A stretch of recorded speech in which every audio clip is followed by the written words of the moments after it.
Okay, it's been a minute. I was really in my comfortable bag last video, but Auntie Monique said that if I film another video in a bonnet, she will flog me. So thank you for the comments, thank you for the love on the au natural look, but we won't be doing that again. I need to present myself in a presentable fashion to be presentable. Otherwise I don't deserve respect or to be treated like a decent human being, you know, because I'm wearing a bonnet. Do you know what though? Like this video if you think my last video was a Luke, because I think that I was giving. I think I made that bonnet work for me. So, but yeah, let's swiftly. I do not dream of labor. YouTube video trend, Instagram meme, viral tweet.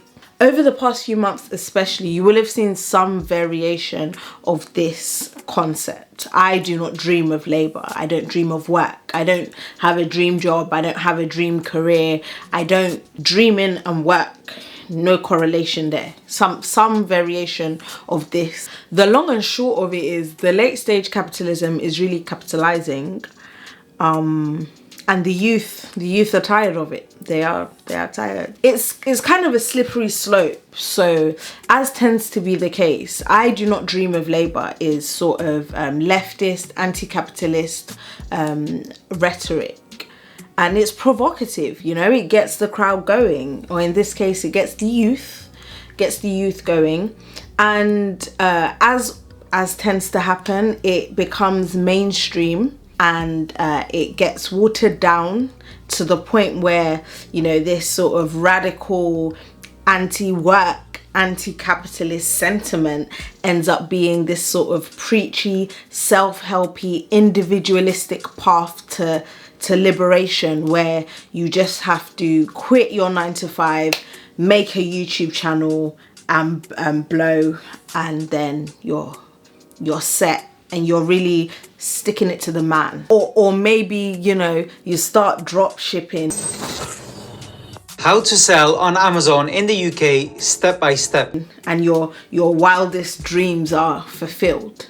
As long as you're not on the payroll, on somebody else's payroll. Yep.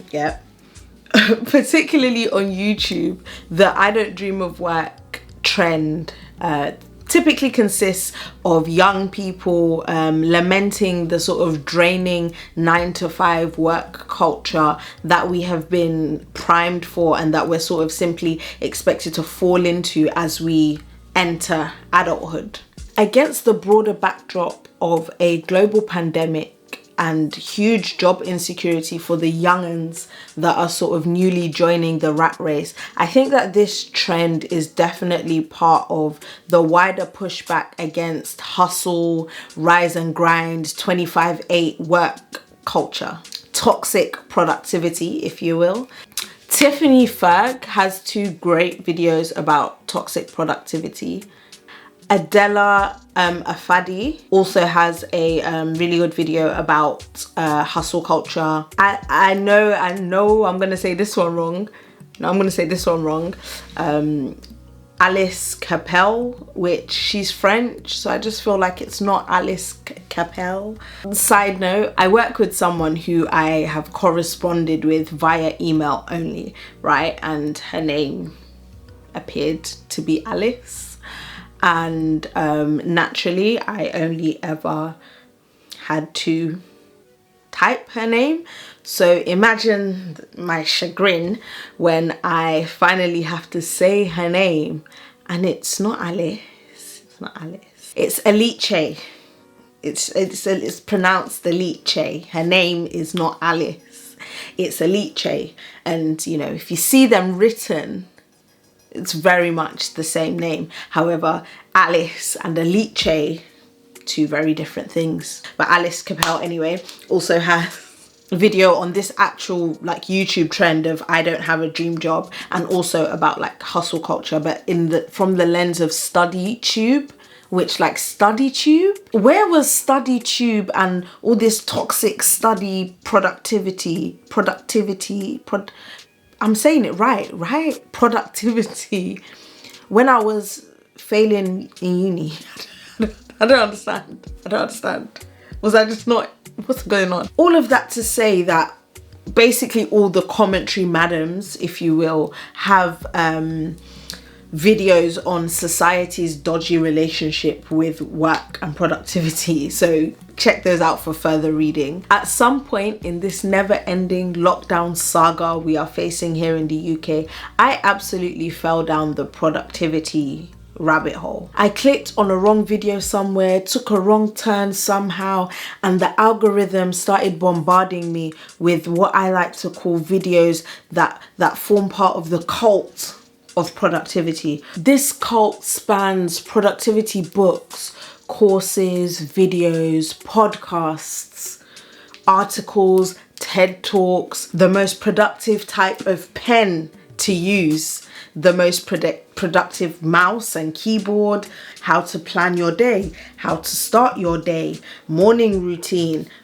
wake up at 5 a.m. and get everything you've ever needed to do in your life done, study with me, and, you know, don't fail your exams. I could, like I said, have I mentioned I could have used those videos a few years ago? This cult of productivity, particularly on YouTube, effectively is composed of breaking down every aspect of your life into the most effective and efficient ways to achieve what you need to achieve.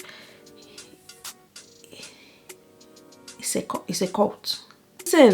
Listen, if you didn't grab by now, I'm a lazy bitch. I don't like that.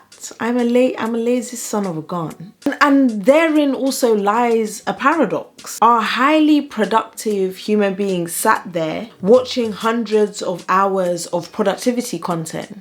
These YouTubers are absolutely presenting a lifestyle for you to observe, as opposed to outlining any sort of blueprint that it makes any sense to follow. However, looping back to what I said earlier about people deciding that they're gonna leave the 9-to-5 grind for, you know, maybe setting up YouTube channels or... Oh, sorry guys, I'm sitting on my legs. I think they're cutting off the the flow of blood. I was trying to say, I find it fascinating that for some, their answer to sort of the soul-crushing machine of labor extraction is to take that which brings them joy, or that which they enjoy, their hobbies and interests, and turn that into their livelihood and the perhaps only source of income that they have. I don't know, it sounds a little bit like throwing yourself from the frying pan into the fire, you know? I will add that I completely understand the need for individual self-preservation and will never knock people for doing what they need to do to get by. In general though, I find that a lot of discourse online at the moment, so in 2021, the way we talk about social injustices and just generally the way that we interact online consists of identifying societal and systemic structural issues, right? And then offering people individualistic and self-centered solutions as opposed to ways to mitigate or to survive. In this case, in relation to the trend of people saying, I don't dream of labor, I'm running away from the sort of traditional 9-to-5 working culture template. The problems are our work cultures, are the extraction of labor, are alienation from the products of our labor, right? And then the solution is being marketed, because when you watch a lot of these videos, there's two types of videos, right? There's the videos of the people talking about the trend, hey hi. And then there's the videos of the people participating in the trends, and these are people basically saying, particularly the more popular ones that I've seen that have gained traction, is effectively people talking about leaving their corporate jobs and I don't know, like I said, starting a YouTube channel, or basically starting something where they are in control, and they feel like by taking back that control and by being able to be their own boss effectively, that they will somehow hack the system and sort of be more fulfilled in the work that they do. Again, like I said, we are all trying to survive, so I won't knock it, but it's not a solution telling people, advocating, literally, guys, I don't mean to be reductive in this whole discussion, because I know it's a lot more nuanced than people just saying, leave your 9 to 5 and come join me on YouTube. I also think it's a difficult sort of paradox to grapple with, where you're making a living off YouTube videos by telling other people that they should leave their 9 to 5s and make YouTube videos, and realistically it's simply not going to work for everyone. But as long as it works for you, you know, as long as you can effectively sell the dream, and if it doesn't work for anyone else, that's not really your business, because you've made the AdSense and it's worked for you. I think it's just an interesting, and again, I can't say that it's malicious in intent, but ultimately it's just a product of sort of not having any bigger picture, longer term outlook to your philosophy. Sometimes, hey, me too, I'm just talking. Yeah, talking, me too, I'm talking. It's all well and good talking about working conditions and productivity, you know, stagnant wages, stagnant productivity. Like I said, really digging into the anti-capitalist rhetoric that we see sometimes kind of loosely flying across social media. Then all of a sudden, when people are unionizing and people are striking for better working conditions, and it's inconveniencing you, for example, let's say we're in London and it's all of a sudden your commute on TfL is affected by the fact that TfL workers are asking for better pay and work conditions, you know, it catches up to you real quick. All of a sudden they need to start dreaming of that labor, right? They need to get back to work so that you can get to where you were trying to go. So I think it is, like I say, as with most things, it's very easy to talk. It's very easy to sit in that bubble and sort of theorize, but it's not pretty. It's always harder to actually engage in for any form of struggle and to actually work. I think Anati Nook, and I think I pronounced that correctly, Anati Nook is the YouTube channel. She has a great video if you really want to explore sort of like the leftist foundations of this type of thought. Yeah, so again, another good video recommendations. I'm putting you guys on. You should have a solid playlist after this video. There is no neat conclusion to this one, because work, the 9 to 5, I've got a 9 to 5, don't get me wrong, you know, the hustle and grind is always going to be, the capitalism is capitalized and is doing as capital does. You understand? The neoliberalism is new. She's wearing her shiniest suit and she is liberalizing. And I don't have the answers. But that YouTuber that's telling you to quit your 9 to 5 job so that you can jump on YouTube like them and tell other people to quit their 9 to 5s to make money on YouTube, so that you see where I'm going. You see where I'm going with it. They also don't have the answer. I don't know. Join a union. Support the strikes. Join a picket line. And absolutely do not monetize every single hobby you have. Some things are really just meant to be relief. Some things are really just meant to be enjoyment.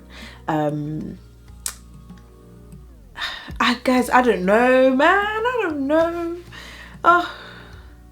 we're all just trying to survive in this capitalized world. Okay, I don't got the answer either. What I know you can do is you can like this video. You can suggest some discussion topics in my comment section.